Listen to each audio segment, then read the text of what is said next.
Parfait.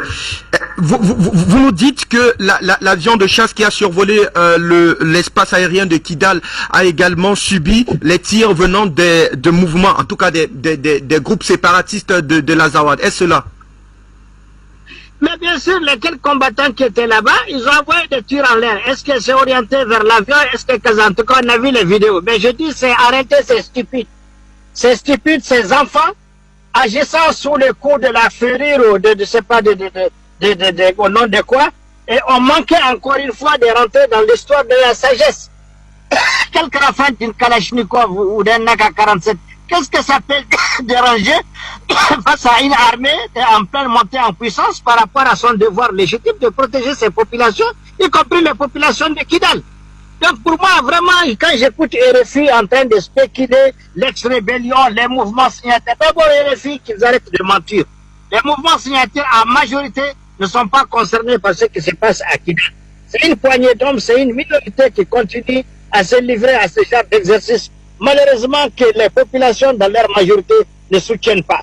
Donc il faut recadrer les choses dans leur... Quand je vois aussi le communiqué de la MINUSMA qui donne l'impression qu'il y a une situation de haute tension, il n'y a absolument rien de tout. Il y a quelques groupes de capricieux auxquels la MINUSMA doit donner les bons enseignements, rappeler à l'ordre que le Mali a le droit de parcourir, de traverser son territoire quand il veut.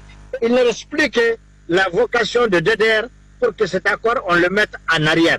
Les réformes institutionnelles sont pratiquement terminées, prévues dans cet accord. Ce qui reste de désarmement, intégration, et c'est là que la MINUSMA doit jouer son rôle, et de continuer à donner l'impression qu'il y a des tensions vives. Il n'y a aucune tension. Il y a un groupe de personnes qui continuent à se faire manipuler par la MINUSMA et d'autres acteurs pour faire des choses. C'est regrettable pour nous en tant que frères, c'est regrettable pour nous en tant qu'acteurs, et c'est regrettable pour la population qui ne se retrouve plus aujourd'hui par rapport à ça, et qui n'est pas d'accord avec cette situation. Maintenant, je l'ai dit, l'armée est dans son rôle. Elle a le droit de survoler Kidal quand elle veut, elle a le droit d'y atterrir quand elle veut, et ce n'est pas contre les populations de Kidal, ce n'est pas contre personne. Elle est dans sa mission régalienne contre le terrorisme et contre les ennemis de la paix, où qu'ils soient. Voilà. Ça, c'est un aspect. Le deuxième élément qu'il faut prendre en compte de façon sérieuse, c'est que la SEMA n'est pas un seul acteur de l'accord d'Alger.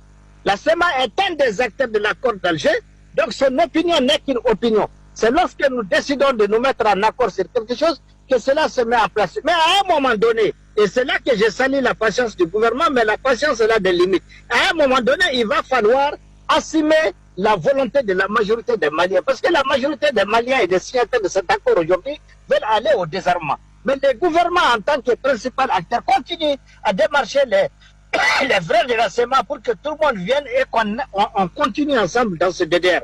Mais il va falloir à un moment donné tirer les leçons de tout ça, avancer avec la majorité de ceux qui sont déterminés à aller vers la paix. Parce que si vous voyez aujourd'hui que certains continuent à spéculer, c'est parce que le gouvernement n'a pas décidé d'aller au DDR avec ceux qui veulent avancer. Demain, si le gouvernement décide avec ses partenaires d'aller au désarmement, avec les mouvements signataires engagés à cela, vous allez voir, on ne parlera plus de mouvement. Parce que tous les combattants aujourd'hui sont engagés, ils n'attendent que ce désarmement. Donc en réalité, quelque part, on abuse de la bonne foi du gouvernement du Mali à fédérer l'ensemble des opinions des frères maliens autour de ce qui est d'intérêt général pour le Mali. Il y en a qui en abusent et ils ne comprennent pas que le temps, à un moment donné, certaines